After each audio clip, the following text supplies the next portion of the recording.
የኢራቅ ማዕከላዊ መንግስት በሀገሪቱ ውስጥ ለበርካታ ዓመታት በከፍተኛ የጦር አቅም ሲንቀሳቀሱ ለነበሩና በኢራን ሪፐብሊክ በቀጥታ ለሚደገፉ የታጠቁ የሚሊሻ ቡድኖች በሙሉ እስከ መስከረም 30 ቀን ድረስ ብቻ የሚቆይ ትጥቃቸውን ፈተው ሙሉ በሙሉ እንዲበተኑ የሚያስገድድ እጅግ ጥብቅ የሆነ የመጨረሻ ቀነ ገደብ በይፋ ስለማስቀመጡ ተሰምቷል። ይህ ውሳኔ በሀገሪቱ ምድር ላይ ለረጅም ጊዜ የዘለቀው የአሜሪካ መራሹ ዓለም አቀፍ የጸረ ጂሃዲስት ጦር ተልእኮውን አጠናቆ ከሚወጣበት ዕለት ጋር እንዲያያዝ የተደረገ ስለመሆኑም ተሰምቷል። ባግዳድ ይህንን አስገራሚ እርምጃ እንድትወስድ የገፋፏት ደግሞ ዋሽንግተን የኢራቅን የነዳጅ ቢሊዮን ዶላር ገቢ በባንክ በመቆለፍ የሰነዘረችባትን ድምፅ አልባ የሆነውን የኢኮኖሚ ማነቆና ስልታዊ ህልውና ጫናን ተከትሎ ነው። ይህንን ታላቅ ውሳኔ ተከትሎ መላው ቀጠናው በአሜሪካ የፋይናንስ አለንጋ በኢራን ድብቅ የዲፕሎማሲ ጨዋታና በድንገት በኢራን ድንበር ላይ በከፍተኛ ኃይል በተቀሰቀሰው አዲስ የኩርድ አማጽያን ወይም ፒጄኤኬ መጠነ ሰፊ የትጥቅ አመጽ መኬጃ ሜዳ ሆኖ ይገኛል። ዛሬ የምናቀርብላችሁ ልዩ የጥንቅር መሰናዶአችን በመካከለኛው ምስራቅ ሰማይ ስር እየተሸረቡ ያሉትን እነዚህ እጅግ ውስብስብ ስውር ሴራዎችና የኃይል ፍልሚያዎችን በአዲስ መልክ የምትመለከቱበትን ፕሮግራም ይሆናል። የመንግስትን የትጥቅ መፍታት ድንገተኛ አዋጅና በሚሊሾቹ መካከል የተፈጠረውን አስፈሪ መከፋፈል እንመለከታለን። አሜሪካ የባግዳድን የነዳጅ ዶላር ገቢን በባንክ በመቆለፍ እንዴት የኢራቅን ባለስልጣናት እጅ ለመጠምዘዝ እንደቻለችም በጥልቀት እናነሳለን። የኢራንና የኢራቅ አዲሱ የድንበር ጥበቃ ስምምነት ካነሳን በኋላ ደግሞ በአሁኑ ወቅት በምዕራብ ኢራን ተራራማ አካባቢዎች ውስጥ በአብዮታዊ ዘቡና በኩርድ የሽምቅ ተዋጊዎች መካከል እየተካሄደ ያለው እየተባለ ስላለው ጦርነት እንመለከታለን። በመጨረሻ ደግሞ የቱርክን ስጋትና የተለያዩ የኩርድ ተቃዋሚ ኃይሎች በጋራ የዘረጉትን አዲስ ስልታዊ የጥምረት ስሌትን በመዳሰስ ካስፈሪውና ፊት ለፊት እየመጣ ካለው ሁኔታ አንጻር እንመለከተዋለን። ይህ እስከ መስከረም 30 ድረስ የተቀመጠው ቀነ ገደብ ከማክተሙ በኋላስ በኢራን በኢራቅና በአሜሪካ መካከል ምን አይነት አዲስ ቀጠናዊ እውነታና የወደፊት ጣፋንታን ይፈጠራል የሚሉትን ነጥቦች በዝርዝር እያነሳን አብረን ቆይታ የምናደርግ ይሆናል። እናንተም ታዲያ አብራችሁን በመቆየት እንድትከታተሉን ጋብዛችኋለሁ። የገበያ ሚዲያን የዩቲዩብ ገጽ ሰብስክራይብ አድርጉ፣ ቪዲዮውን ላይክ አድርጉ፣ ሐሳብ አስተያየታችሁን ደግሞ በኮሜንት መስጫው ላይ እንድታስቀምጡ ጋብዛችኋለሁ። ከተከታታይ አጭር መሸጋገሪያ በኋላ ስንመለስ ግን ዝርዝር ጉዳዮችን ይዘን የሚሆነው ስለዚህ በድጋሚ አብራችሁን ቆዩ።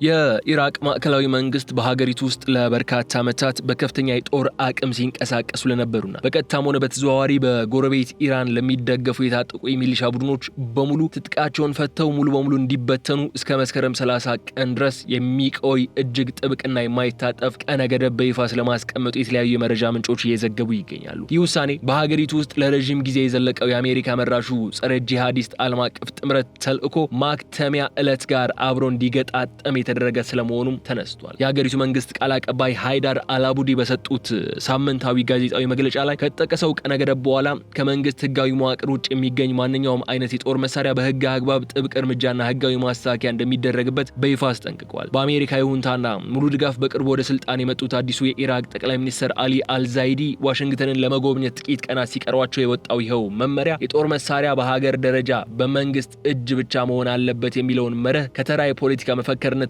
ባለፈው ወደ መሬት ወርዶ ተግባራዊ ወደሚሆን ጠንካራ ፖሊሲነት ለመቀየር የተወሰደም ትልቅና ታሪካዊ እርምጃ ተደርጎ ተቆጥሯል። ይህ በባግዳድ አስተዳደር የተወሰደውና ቀጠናውን ከፉኛ ያናወጠው ጠንከር ያለው አቋም ደግሞ በድንገት የተከሰተ ሳይሆን አዲሱ ጠቅላይ ሚኒስትር አሊ አልዛይዲ ከዋሽንግተን ከፍተኛ የፖለቲካ መሪዎች ጋር ለማድረግ ካቀዱት ስብሰባና አሜሪካ በባግዳድ ላይ ከምታደርገው ከፍተኛ የፖለቲካ ስትራቴጂና የፋይናንስ ጫና ጋር በቀጥታ የተያዘም የፖለቲካ ስሌት ነውም ተብሏል። ዋሽንግተን እነዚህን በኢራን የሚደገፉ ኃይሎች መሳሪያቸውን አዲሱ መንግስት መደበኛ ጦር እንዲያስረክቡ ግልጽና የማይቀለበስ ተግባራዊ እርምጃ እንዲወስዱ በባግዳድ ላይ ያላትን የዲፕሎማሲ ተጽዕኖ ሁሉ ስትጠቀም ስለመቆየቷ ይነሳል። ጠቅላይ ሚኒስትር አሊ አልዛይዲ ደግሞ ከአውሮፓ ሀገራት አምባሳደሮች ጋር ባደረጉት ይፋዊ ውይይት ላይ የጦር መሳሪያን በመንግስት እጅ ብቻ የመሰብሰብና የማስቀረት ጉዳይ እንዲሁ ለአጋር ሀገራት ፍላጎት ተብሎ የተወረወረ መፈክር ሳይሆን የሀገሪቱን ሉዓላዊነት ለማረጋገጥ አሁን ላይ በተግባር እየተተረጎመ ያለን ትልቅ የመንግስት ስልታዊ ፖሊሲ መሆኑን በአጽንኦት ገልጿል።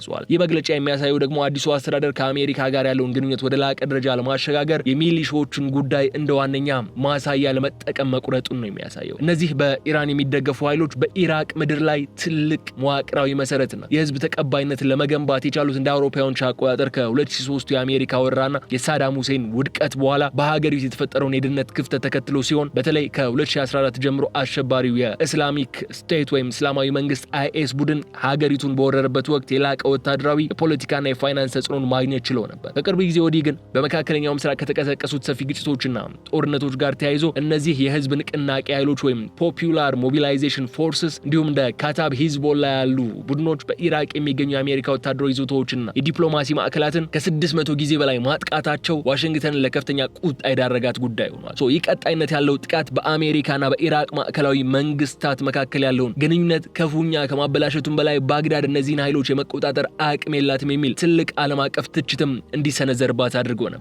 ይህንን የመንግስት ጥብቅ ትዕዛዝ ተከትሎ በኢራቅ የፖለቲካ ማህበረሰብና በሚሊሻ ቡድኖች መካከል ከፍተኛ የሆነ የስሜትና የአቋም መከፋፈል በግልጽ እየታየ እንደሆነ እየተነሳ ነው ያለው። እንደ ሰሪያ አልሳላም ያሉ ታዋቂ የታጠቁ ስብስቦች መሳሪያቸውን ለመንግስት መደበኛ መዋቅር ለማስረከብ ዝግጁ መሆናቸውን በተግባር ማሳየት የጀመሩ ቢሆንም ሌሎች በርካታ ኃይሎች የሚሊሻ መሪዎች ግን በአሜሪካ ቀጥተኛ ግፊትና ጫና የሚመጣን ማንኛውም አይነት ውሳኔ በምንም አይነት ሁኔታ አንቀበልም በማለት ግትር የሆነ አቋምን ስለመያዛቸው ተሰምቷል። ይህ ሁኔታ ኢራቅ አሁንም ድረስ በሁለቱ ታላላቅ ዓለም አቀፍና ቀጠናዊ ባላንጣዎች ማለትም በኢራንና በአሜሪካ መካከል የውክልና ጦርነት መካሄጃና የጥቅም መጋጠሚያ ሜዳ ሆና እንድትቀጥል የሚያደርጋት ከመሆኑም በላይ የባግዳድ አዲሱ መንግስት የሀገሪቱን የውስጥ ጦርነት ስጋትና የውጭ ዲፕሎማሲያዊ ጥቅሞችን ሚዛን ጠብቆ ለመጓዝ በዚህ አስቸጋሪና ጠባብ በሆነ የፖለቲካ ሰይፍ ስለት ላይ ለመራመድ ነው እየጣረ የሚገኘው። አሜሪካ በኢራቅ ላይ የጣለችው የበረታ ኢኮኖሚ ጫናና የሀገሪቱ ዋነኛ የህልውና መሰረት የሆነውን የነዳጅ ሽያጭ ገቢ ክፍያን በኒውዮርክ ፌደራል ሪዘርቭ ባንክ በኩል ሙሉ በሙሉ የማገድ እንቅስቃሴና እርምጃ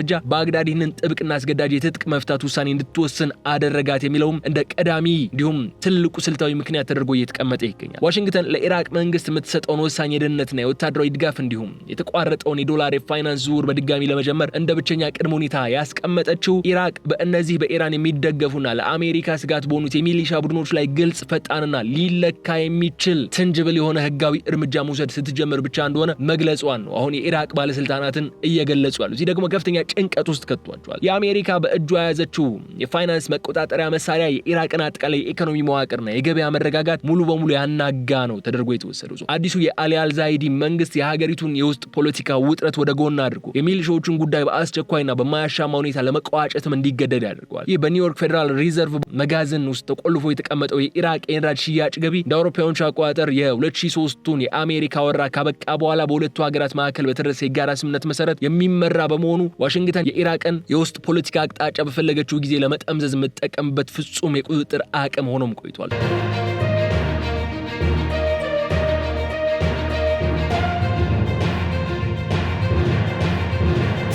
እነዚህ በኢራን የሚደገፉ የታጠቁ የሽምቅ ኃይሎች በአሜሪካ የጦር ሰፈሮችና ዲፕሎማቶች ላይ የሚያደርሱትን ጥቃት ለማስቆም ዋሽንግተን ቀጥተኛ የሆኑ የአየር ድብደባዎችና ወታደራዊ እርምጃዎችን ከማድረግ ባለፈ ይህንን የዶላር ፍሰት የማድረግ ድምፅ አልባ የሆነ ኢኮኖሚ መሳሪያ ስትጠቀምበት በባግዳድ የፖለቲካ ልሂቃንና የንግዱ ማህበረሰብ ዘንድ ታላቅ ድንጋጤና ሽብርን ፈጥሮ ነበር። በዚህ ምክንያትም ነው የኢራቅ ማዕከላዊ ባንክም ሆነ መንግስት የዕለት ተዕለት ተግባራቸውን ለማከናወንና የመንግስት ሰራተኞችን ደሞዝ ለመክፈል እንኳን ሳይቀር የዋሽንግተንን ይሁንታና ፍቃድ መለመን ያለባቸው አስገዳጅ ሁኔታ ውስጥ ገብተዋል እየተባለ ያለው የሚሊሾቹ የትጥቅ መፍታት ጉዳይ የደህንነት ጥያቄ ብቻ ሳይሆን የሀገሪቱን የዕለት ተዕለት የህልውና ጉዳይ ወደ መሆንም ነው እየተሸጋገረ የሚገኘው። በዚህ አይነቱ እጅግ አስገዳጅ ኢኮኖሚ ማነቆና የገንዘብ እጥረት ቀውስ ውስጥ ሆኖ ታዲያ ወደ ስልጣን የመጣው አዲሱ ጠቅላይ ሚኒስትር አሊ አልዛይዲ አስተዳደር በአሜሪካ መንግስት ቀጥተኛ ይሁንታ ቡራኬና ድጋፍ የተቋቋመ ነው መባሉ የዋሽንግተንን የደህንነት ፍላጎቶች በተግባር ማረጋገጥ የፖለቲካ ህልውና ዋነኛ መሰረት ተደርጎ ይወሰዳል። አዲሱ ጠቅላይ ሚኒስትር የሀገሪቱን ብቸኛ ኢኮኖሚ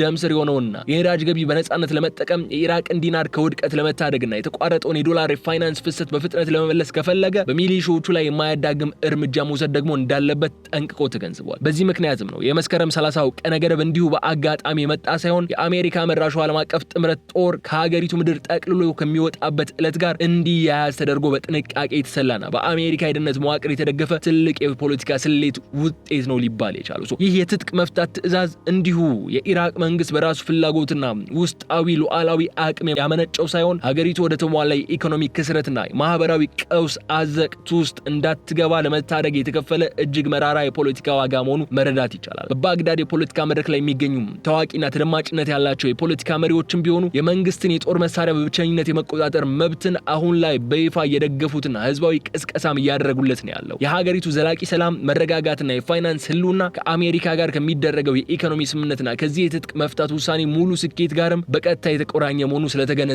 ብቻ ነው የሚልም ነጥብ ነው አሁን እየተነሳ የሚገኘው። የኢራን የውጭ ጉዳይ ሚኒስትር ሰይድ አባስ አራግቺ በባግዳድ ባለፈው ሳምንት ካረፉ በኋላ በሰጡት ይፋዊ መግለጫ ቴህራን ከአዲሱ የኢራቅ መንግስት ጋር ያላትን የፖለቲካ የኢኮኖሚና የደህንነት እንዲሁም የባህል ትብብር ይበልጥ ለማጠናከርና ወደ ላቀ ደረጃ ለማሸጋገርም ከፍተኛ ቅድሚያ እንደምትሰጥ በይፋ አስታውቋል። ሰይድ አባስ አራግቺ ጁን 28 እንደ አውሮፓውያን አቆጣጠር 2026 ነበር ወደ ባግዳድ አምርተው ነበር የተባለው። ይህ የኢራን ከፍተኛ የዲፕሎማሲ ልዑክ ጉብኝት በባግዳድ አዲሱ የጠቅላይ ሚኒስትር አሊ አልዛይዲ አስተዳደር ስልጣን ከያዘ በኋላ የተከናወነ የመጀመሪያው ታላቅ የውጭ ሀገር ጉብኝት ሆኖም ተመዝግቧል። ዋና ዓላማውም በሁለቱ ሀገራት መካከል ያለውን ግንኙነት ስትራቴጂካዊ ልዩና በማንኛውም የፖለቲካ ሽግግር ወይም የአሜሪካ ጫና ውስጥ የማይናወጥ መሆኑን ለዓለም ማረጋገጥ ነው። ይህ እርምጃ የኢራቅ መንግስት በሚሊሾች ላይ ጥብቅ የትጥቅ መፍታት ትዕዛዝ ባወጣበት ዋዜማ ላይ መከሰቱ ደግሞ ቴህራን በባግዳድ ላይ ያላትን የዲፕሎማሲ የበላይነትና የቅድመ መከላከል ስልት በግልጽ ያሳየ ክስተት ሆኖ ተወስዷል። የኢራን የውጭ ጉዳይ ሚኒስትር ሰይድ አባስ አራግቺ ከኢራቅ አቻቸው ፈኡድ ሁሴን ጋር በሰጡት የጋራ ጋዜጣዊ መግለጫ ላይ በባግዳድ የስልጣን ለውጥ ቢደረግም የቴህራን መሰረታዊ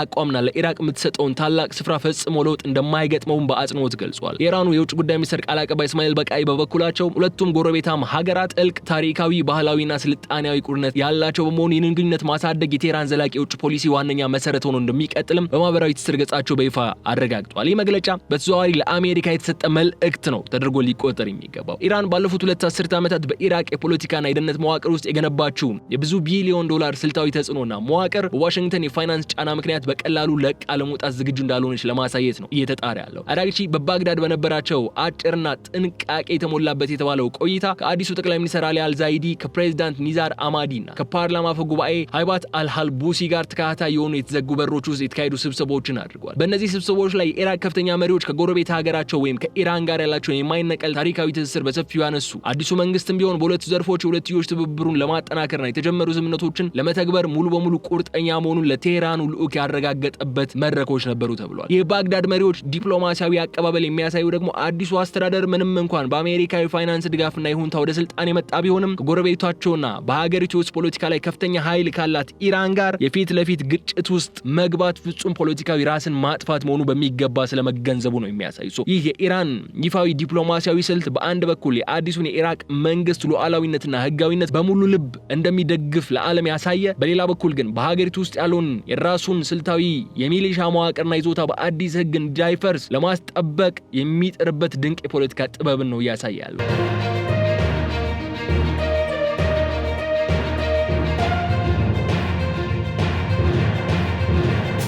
በሁለቱ ሀገራት መካከል ያለውን ግንኙነት ይበልጥ ተቋማዊና መዋቅራዊ በማድረግ አሜሪካ በባግዳድ አዲስ አስተዳደር ላይ የምታደርገውን ፍጹም ተጽዕኖ ለመመከት ለማዳከምና ሚዛን ለመጠበቅ ታስቦ በጥንቃቄ የተቀመረ ትልቅ ፖለቲካዊ ጨዋታ አካል ተደርጎም ሊወሰድ የሚችል ነው። የኢራኑ የውጭ ጉዳይ ሚኒስትር ሰይድ አባስ አራግቺ በባግዳድ በነበራቸው ቆይታ ይህንን ዓለም አቀፍ የነዳጅ ማጓጓዣ ስትራቴጂካዊ የውሃ መስመር የመቆጣጠር የማስተዳደርና መደበኛ ስራውን ወደ ነበረበት የመመለስ ፍጹም ኃላፊነት የኢራን እስላማዊ ሪፐብሊክ ብቻ መሆኑን በይፋ አስተዋውቋል። ሆርሙዝን ማለት ነው። በዚህ እጅግ ወሳኝ የውሃ መስመር ላይ የሚደረግ ማንኛውም አይነት የውጭ ኃይሎች ጣልቃ ገብነት ወይም ከአገር በቀል መዋቅሮች ውጭ አማራጭ የደህንነት አደረጃጀቶችን ለመፍጠር መሞከር የባህረ ሰላጤውን ሁኔታ ይበልጥ እንደሚያወሳስብ፣ የባህር ላይ መተላለፊያው መከፈት እንደሚያዘገይና ቀጠናዊ ውጥረት ወደ አልተፈለገ የጦርነት አቅጣጫ እንደሚያባብስም ቴህራን ጠንከር ያለ አቋም እንደያዘች በማስጠንቀቂያቸውን አብራርቷል። ይህ ይፋዊ አቋም ኢራን በቀጠናዊ የባህር ትራንስፖርትና በዓለም አቀፍ የነዳጅ ፍሰት ላይ ያላትን ፍጹም የበላይነትና ወታደራዊ አቅም ለአሜሪካና ለምዕራባውያን ጥረት በድጋሚ ለማሳየት የወሰደችው ቀጥተኛ ስልታዊ እርምጃ ተደርጎ ሊወሰድ የሚችል ነው። የሁለቱ ሀገራት የውጭ ጉዳይ ሚኒስትሮች ባግዳድ ውይይት ከሁለትዮሽ ዲፕሎማሲ ግንኙነት ባለፈ ግን አጠቃላይ መካከለኛው ምስራቅን ወቅታዊ ደህንነት ቀውስ፣ በሊባኖስ ያለውን ሁኔታና የተደረሰውን የተኩስ አቁም ስምምነት አፈጻጸም ሂደት እንዲሁም በኢራንና በአሜሪካ መካከል ረጅም ጊዜ የወሰደውን አንዳንዴ በድብቅ አንዳንዴ በግልጽ የሚደረገውን ድርድር ወቅታዊ ይዘትም በሰፊው የዳሰሰ እንደነበር ተነስቷል። የኢራቅ የውጭ ጉዳይ ሚኒስትር ፈኡድ ሁሴን በበኩላቸው ኢራን ኢራቅንና የፋርስ ባህረ ሰላጤ አረብ ሀገራትን በአንድ ታላቅ የደህንነት መድረክ ላይ ሊያገናኝ የሚችልና የቀጠናውን ስጋቶች በጋራ ለመፍታት የሚያስችል ታሪካዊ ስብሰባ በባግዳድ ለማስተናገድ ሀገራቸው ሙሉ ዝግጁ መሆኗንም በይፋ ሲገልጹ ተሰምቷል። ይህ የባግዳድ የሽምግልና ሐሳብ በኢራን የውጭ ጉዳይ ሚኒስቴር በኩል ሙሉ ድጋፍና አዎንታዊ ምላሽ የተሰጠው ከመሆኑም በላይ ይህ በባግዳድ የተካሄደ ያለው እንቅስቃሴ በቀጠናው ባላንጣ ኃይሎች መካከል እንደ ዋና ድልድይ ሆና ለመንቀሳቀስ ያላትን ምኞትም የሚያሳይ ነው እየተባለ ይገኛል። የኢራንና ኢራቅ የደህንነትና የመከላከያ ተቋማት ቀደም ሲል በሁለቱ ሀገራት መካከል የተፈረመውን ባለብዙ ወገን የሁለትዮሽ የደህንነት ስምምነት ሙሉ በሙሉ በመተግበር ለመተርጎምና በጋራ ድንበራቸው ላይ ያለውን የወታደራዊ ቁጥጥር መስመር ይበልጥ ለማጥበቅም ከግልጽ ስምምነት ላይ ደርሷል። የኢራን የውጭ ጉዳይ ሚኒስትር አባስ አራግቺ ከኢራቅ ብሔራዊ ደህንነት አማካሪ ቃሲም አልአቡዲ ጋር ባደረጉት ውይይትም ሽብርተኝነትን፣ ህገወጥ የሰዎችና የጦር መሳሪያ ዝውውርን እንዲሁም ድንበር ተሻጋሪ የደህንነት ስጋቶችን በጋራ ለመዋጋት ያላቸውን ቁርጠኝነት በይፋ ስለማደሳቸው ተሰምቷል። ይህ ስምምነት በተለይ በሁለቱ ሀገራት አስቸጋሪ ድንበር አካባቢዎች መሽገው የሚንቀሳቀሱና የሁለቱም ሀገራት የውስጥ ሰላምና መረጋጋት በከፍተኛ ደረጃ ይፈትናሉ ተብሎ የሚታመኑ አማጺ ቡድኖችን ወታደራዊ እንቅስቃሴ ሙሉ በሙሉ ለመግታት ታስቦ የተዘጋጀ መዋቅራዊ ትብብር ነው ተብሎ ይነሳል። ኢራን ከቅርብ ጊዜ ወዲህ በኢራቅ ማዕከላዊ መንግስት ይፋዊ ይሁንታ ባይኖርም በሰሜናዊ ኢራቅ ከፊል ራስ ገዝ በሆነው የኩርዲስታን ክልል ይዞታ ስር በሚገኙ አካባቢዎች ላይ ከ850 ጊዜ በላይ የሚበልጡ መጠነ ሰፊ የድሮንና የሚሳኤል ጥቃቶችን መፈጸሙ የሚታወቅ ነው። የዚህ አይነቱ ተደጋጋሚ ወታደራዊ እርምጃ ዋና ዓላማ ደግሞ በኢራቅ ምድር ተጠልለው በእስላማዊት ሪፐብሊኳ ላይ የትጥቅ ጥቃትን ለሚሰነዝሩት የኩርድ ተቃዋሚና አማጺ ቡድኖች መዋቅር ሙሉ በሙሉ ለመደምሰስ የነበረ ነው። ቴህራን አዲስ በተጠናከረው የጋራ የድንበር ደህንነት ስምምነት መሰረት ደግሞ የኢራቅ ማዕከላዊ መንግስት እነዚህን የኩርዲስታን ክልል ላይ የሚገኙ የኢራን ተወላጅ የኩርድ አማጺያን ከሀገሪቱ ምድር ጠቅልሎ እንዲያባረር ወይም ሙሉ በሙሉ ትጥቅ እንዲያስፈታ በተደጋጋሚ ጥብቅና የማያሻማ የፖለቲካ ግፊትን ስታደርግ ቆይታለች። አዲሱ የድንበር ስምምነት አፈጻጸም ይህንን የኢራን የቆየ የደህንነት ስጋት በዘላቂነት ለመፍታትና ባግዳድን ለድንበር ደህንነት ተጠያቂ ለማድረግ የታለመ ወሳኝ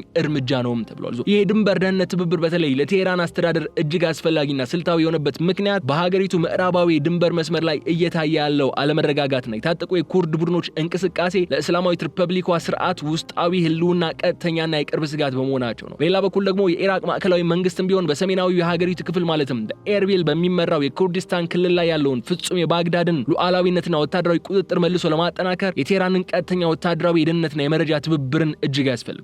በዚህ የጋራ ጥቅም ምክንያት የጋራ ድንበር ጥበቃ ስምምነቱ የሁለቱንም ሀገራት የተለያየ የውስጥ ደህንነትና የፖለቲካ ፍላጎትን በአንድ ማዕቀፍ ውስጥ የሚያገናኝ ጠንካራ ስልታዊ ድልድይ ሆኖ ሊያገለግል ይችላል ማለት ነው። ይህ የጸረ ሽብርና የድንበር ጥበቃ ስምምነት በሁለቱ ወገኖች መካከል በተግባር መተርጎም ከጀመረ በቴህራንና በባግዳድ መካከል ያለውን ወታደራዊ የስለላና የመረጃ ልውውጥ ትስስርን ወደ ላቀና ወደ ተቋማዊ ደረጃን ያሸጋግረዋል። ይህ አይነቱ ጥልቅ የደህንነት ቁርኝት ደግሞ አሜሪካ በኢራቅ ብሔራዊ ደህንነትና የመከላከያ መዋቅር ውስጥ ያላትን ፍጹም የባለቤትነትና የውሳኔ ሰጪነት ተጽዕኖ በከፍተኛ ደረጃ የሚቀንስ ከመሆኑም በላይ የቴህራንን ቀጠናዊ ተደራሽነትና በባግዳድ ውስጥ የውስጥ ጉዳይ ላይ ያላትን የቬቶ የመወሰን አቅም ይበልጥ የሚያጠናክር ስልታዊ ውጤት ያለው ሆኖ ብቅ የሚል መሆኑ የኃይል ሚዛኑን ወደ አዲስ አቅጣጫ ዘንበል እንዲል ሊያደርገው ይችላል።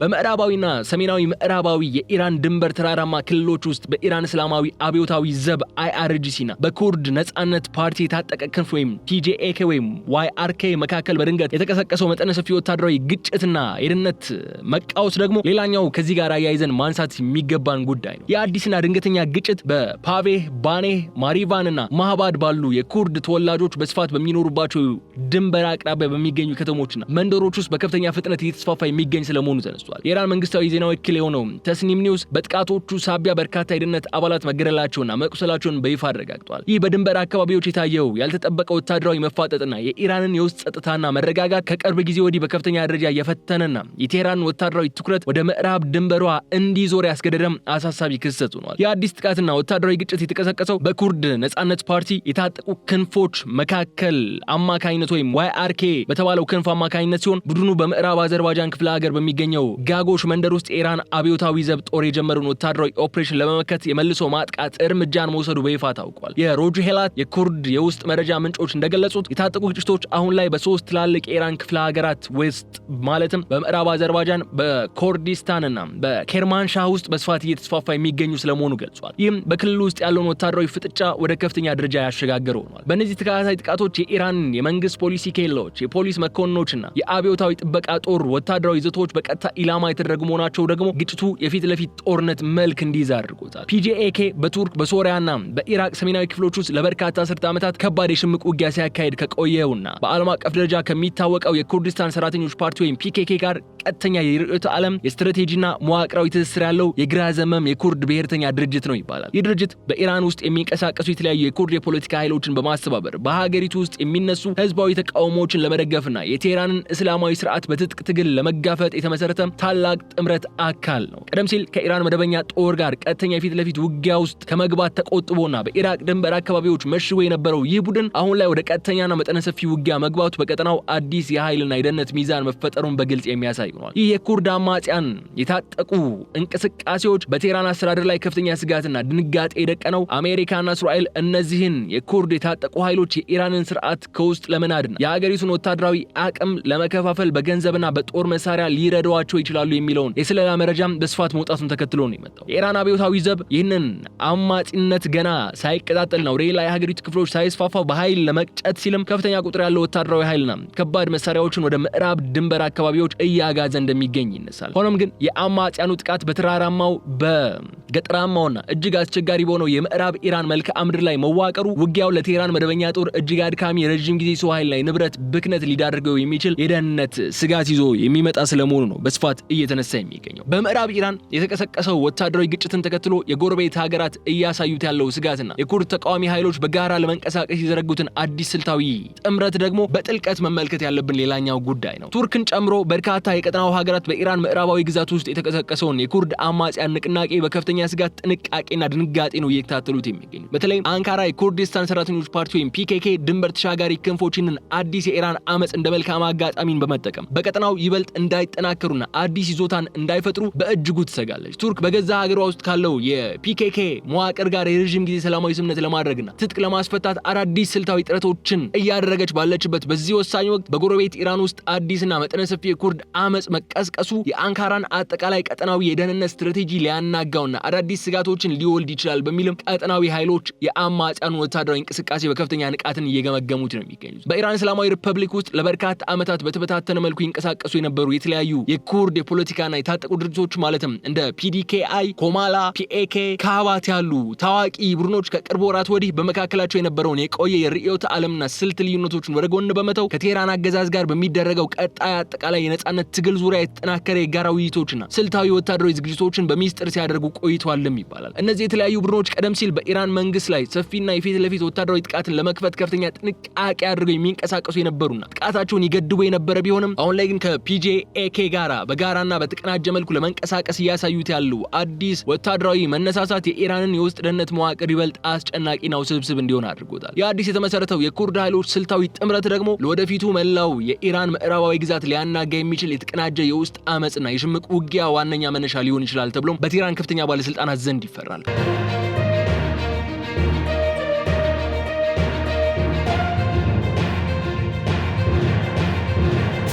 ይሁን እንጂ በኢራን እስላማዊ ሪፐብሊክ ውስጥ የሚኖሩት ኩርዶች በሙሉ ይህንን አዲስ የታጠቀ አማጺነትና የጦርነት ስልትን በሙሉ ልብ ይደግፋሉ ማለት እንዳልሆነ ግን መገንዘብ አለብን። ምክንያቱም መስላችሁ በርካታ ቁጥር ያላቸው የኩርድ ተወላጆች በኢራን መደበኛ መንግስት የደህንነት መዋቅር በፖሊስ ኃይልና በአብዮታዊ ዘብ ውስጥ በታማኝነት እያገለገሉ በመሆናቸው ይህ የተቀሰቀሰው አመጽ ይበልጥ እየተባባሰና የሰፋ ከሄደ የገዛ የኩርድ ወገኖችን እርስ በርስ ወደ ማጋጨትና ወደ ከፋ የእርስ በርስ ጦርነት ሊያመራ የሚችል ትልቅ ውስጣዊ ማህበራዊ አደጋም አለው። ከዚህ በተጨማሪ ኢራን ውስጥ የሚገኙ ሌሎች በርካታ አናሳ ብሔረሰቦችና ዋና ዋናዎቹ የፋርስ ፐርሺያን ተቃዋሚ ቡድኖች የኩርዶችን ብሔረሰባዊ የራስን እድል በራስ የመወሰንና የነጻነት ምኞት ሁልጊዜም በከፍተኛ ጥርጣሬና ስጋት ስለሚመለከቱት የአዲስ አመጽ አጠቃላይ ሀገራዊ ተቀባይነትንና ከሌሎች የኢራን ማህበረሰቦች ጋር ጠንካራ አጋርነትን ለመፍጠር ገና ብዙ አስቸጋሪ ፖለቲካዊ መሰናክሎችንና ተግዳሮቶችን ይጠብቁታል። ይህ የኩርድ አማጽያን ስልታዊና ወታደራዊ ጥምረት በአሁኑ ወቅት በቴህራን አስተዳደር ላይ የከፋ የውስጥ ደህንነትና የወታደራዊ ኃይል ስርጭት ጫናን እየፈጠረ ቢሆንም በቀጠናው ላይ ታላቅ ኃይሎች መካከል ባለው እጅግ የተወሳሰበ የጥቅም ግጭትና በራሱ በኢራን የውስጥ ማህበራዊና ፖለቲካዊ መዋቅር ምክንያት በቀላሉ ስኬት ሊያገኝ የሚችል አይደለም። የኢራን እስላማዊ ሪፐብሊክ መንግስትም ይህንን የኩርድ ቡድኖች ውስጣዊ ክፍተትና ከሌሎች የሀገሪቱ ተቃዋሚዎች ጋር ያላቸውን አለመጣጣም በሚገባ ነው የሚጠቀምበት። ተቃዋሚዎችን እርስ በርስ ለመከፋፈል ለማዳከምና በድንበር አካባቢዎች ላይ የሚደረገውን መጠነ ሰፊ ወታደራዊና የአየር እርምጃም በከፍተኛ ኃይል ለማስቀጠል የዲፕሎማሲና የወታደራዊ ስልቶችንም በጥንቃቄ እያጣመረ እየሰራበት እንደሆነ ይገኛል። ይህ በመካከለኛው ምስራቅ በአሁኑ ወቅት በከፍተኛ ፍጥነት እየተቀያየረ የመጣው ይፋዊና ድብቅ የሚሆነው የኃይል ሚዛን የባግዳድን አዲስ መንግስት በአንድ በኩል በዋሽንግተን በኩል ከሚመጣ ያላንዳች መረት የፋይናንስና ኢኮኖሚ ህልውና ፍላጎት፣ በሌላ በኩል ደግሞ በቴህራን በኩል ከሚዘረጋው ጥልቅ ስትራቴጂካዊ የደህንነትና ወታደራዊ ተጽዕኖ መካከል እጅግ አስቸጋሪና አስፈሪ ዲፕሎማሲ ፈተና ውስጥ ጥሎታል። የባግዳድ አስተዳደር እስከ መስከረም 30 ቀን ድረስ ያወጣውና በሀገሪቱ ያሉ ሚሊሻዎችን ሙሉ በሙሉ ትጥቅ ለማስፈታት ያለመው አዋጅ ሙሉ ስኬታማነቱ የኢራቅን ወደፊት የተሟላ የሉዓላዊነት ደረጃ፣ የፖለቲካ መረጋጋትና ከአሜሪካ መንግስት ጋር ያላትን ወሳኝ የገንዘብ ግንኙነት የሚወስን ዋነኛ የታሪክ ማዕቀፍ ሲሆን፣ በሌላ በኩል ግን ጎረቤቶቻቸው ኢራን ባለፉት 2 አስርት ዓመታት የገነባችውን በኢራቅ ውስጥ ያላትን ጥልቅ የፖለቲካና የወታደራዊ ተጽዕኖ በቀላሉ የምታጣበትና የምትለቅበትን ማንኛውም አይነት ሁኔታ በፍጹም እንደማትቀበለው ግልጽ ነው። የኢራን የውጭ ጉዳይ ሚኒስትር ሰይድ አባስ አራግቺ በባግዳድ ያደረጉት ከፍተኛና ጥንቃቄ የተሞላበት የዲፕሎማሲ እንቅስቃሴም በተዘዋዋሪ መንገድ የሚያሳየው ቴህራን አዲሱን የኢራቅ መንግስት በአሜሪካ ፍጹም የፋይናንስ ጫና ስር ወድቆ የእሷን ስልታዊ ቀጠናዊ ጥቅሞችና ታማኝ የሚሊሻ መዋቅሮችን እንዳይነካባት ቀድማ የደህንነት የፖለቲካና የህግ መከላከያ ማዕቀፎችን እያደራጀች መሆኑን ነው የሚያሳየው። ኢራን ለኢራቁ አዲስ ጠቅላይ ሚኒስትር አሊ አልዛይዲ መንግስታቸው የምታሳየው ይፋዊ ዲፕሎማሲያዊ ወዳጅነትና ድጋፍ ባግዳድ በአሜሪካ ቀጥተኛ ግፊት የምትወስዳቸውን ወታደራዊ እርምጃዎች በጥንቃቄ ለመግራት ለማለሳለስና በሁለቱ ሀገራት መካከል ያለውን ልዩ ስትራቴጂካዊ ግንኙነት ለማስቀጠል የታለመ እጅግ ብልህ የዲፕሎማሲ ጨዋታ ስልት ነው። ይህ መስተጋበር አዲሷን ባግዳድ በሁለቱ ታላላቅ ዓለም አቀፍና ቀጠናዊ ባላንጣ ኃይሎች መካከል የሚደረገው እልህ አስጨራሽ ፍልሚያና ፍጥጫም ዋነኛ መፈተኛ ማዕከል ያደርጋታል። ይህ በእንዲህ እንዳለ ግን በራሷ በኢራን እስላማዊት ሪፐብሊክ የውስጥ ምዕራባዊ ድንበር ላይ በድንገት እየተቀሰቀሰና እየተስፋፋ የመጣው የኩርድ ነጻነት ፓርቲ ወይም PJAK በጠነ ሰፊ ጥቃትና ወታደራዊ ግጭት ቴህራን ትኩረቷን ወታደራዊ ኃይሏንና የስለላ መዋቅሯን በሙሉ ወደ ውስጣዊ የድንበር ደህንነቷ እንድታዞር እያስገደዳት ሲሆን ይህም በኢራቅ ውስጥ ባሉ ወኪል ኃይሎቿ ወይም ፕሮክሲዎቿና በሚሊሻ ቡድኖቿ ላይ የምታደርገውን ቀጥተኛ የፋይናንስና የወታደራዊ ድጋፍ ፍሰት ለተወሰነ ጊዜ ሊቀንሰው ወይም ሊያዘገየው እንደሚችል የደህንነት ባለሙያዎች በስፋት እየገመቱ ይገኛል። አሜሪካ በበኩሏ ይህንን የኢራን ውስጣዊ ወታደራዊ መፋጠጥና የደህንነት መሸርሸር እንደ መልካም ስልታዊ አጋጣሚን በመጠቀም የኢራቅ ማዕከላዊ መንግስት በሀገሪቱ በሚንቀሳቀሱት የሚሊሻ ቡድኖች ላይ የጀመረውን ጠንካራ የትጥቅ መፍታትና የመበታተን እርምጃ እስከ መስከረም 30 ቀን ድረስ ያላንዳች መለዋወጥ እንዲገፋበት የፋይናንስ የዶላር ፍሰትና የፖለቲካ ግፊቷን ይበልጥ አጠናክራ እንደምትቀጥል ይጠበቃል። ይህ ክስተት በመካከለኛው ምስራቅ አዲስ የኃይልና የቁጥጥር ክፍተትን ሊፈጥር የሚችል ታላቅ የፖለቲካ መፋጠጥን ነው ይዞ ሊመጣ የሚችለው። ለማጠቃለል ያህል ግን ከተቀመጠው የመስከረም 30 ቀን ገደብ ማክተም በኋላ በኢራቅና በአጠቃላይ በቀጠናው ምድር ላይ የሚፈጠረው አዲስ ፖለቲካዊና ወታደራዊ እውነታ በመካከለኛው ምስራቅ ታሪክ ውስጥ አዲስና ፈታኝ ምዕራፍ የሚከፍት ሆኖ ሊጀምር ይችላል። የኢራቅ ማዕከላዊ መንግስት በአሜሪካ የሚደገፈውን ይህንን የአዋጅ ተልእኮ በተሳካ ሁኔታ ተወጥቶ የታጠቁ የሚሊሻ ቡድኖችን ትጥቅ ሙሉ በሙሉ ማስፈታትና የጦር መሳሪያን በሀገር ደረጃ በመንግስት እጅ ብቻ ማድረግን ከቻለ ሀገሪቱ ከአሜሪካና ከምዕራባውያን ሀገራት ጋር ያላትን የኢኮኖሚና የደህንነት ትስስር ይበልጥ ማጠናከርን ትችላለች። ሆኖም ግን ይህ ስልታዊ እርምጃ በኢራንና በሀገሪቱ ውስጥ ባሉ ታማኝ ኃይሎች የሚሊሻ ቡድኖች በኩል ከባድ የውስጥ አመጽ፣ የትጥቅ ተቃውሞና የፊት ለፊት ወታደራዊ ፍጥጫን ሊያስከትል ስለሚችል መላውን ቀጠና ወደማይታወቅ አዲስ የፖለቲካ ትርምስና የደህንነት አዘቅት ውስጥ የማስገባት እድሉ እጅግ ከፍተኛ መሆኑን ገልጸን የዕለቱን የልዩ ጥንቅር ፕሮግራማችን እዚህ ላይ እንቋጫለን። የተከበራችሁ የገበያ ሚዲያ ተከታታዮቻችን አብራችሁን በመቆየት ስለተከታተላችሁን እጅግ አድርገን እናመሰግናለን። የገበያ ሚዲያ የልዩ ጥንቅር ፕሮግራማችን እዚህ ላይ አብቅቷል። በቀጣይ በሌላ ጉዳይ መልሰን እስክንገናኝ ድረስ አብራችሁም ስለቆያችሁ አመስግኜ እዚህ ጋር ሰናበታችኋለሁ። የገበያ ሚዲያን የዩቲዩብ ገጽ ሰብስክራይብ አድርጉ፣ ቪዲዮውን ላይክ አድርጉ፣ ሐሳብ አስተያየታችሁን በኮሜንት መስጫው ላይ አስቀምጡልን። በቀጣይ በሌላ ጉዳይ መልሰን እስክንገናኝ ድረስ ቸር ሰንብቱልኝ። ሰላም።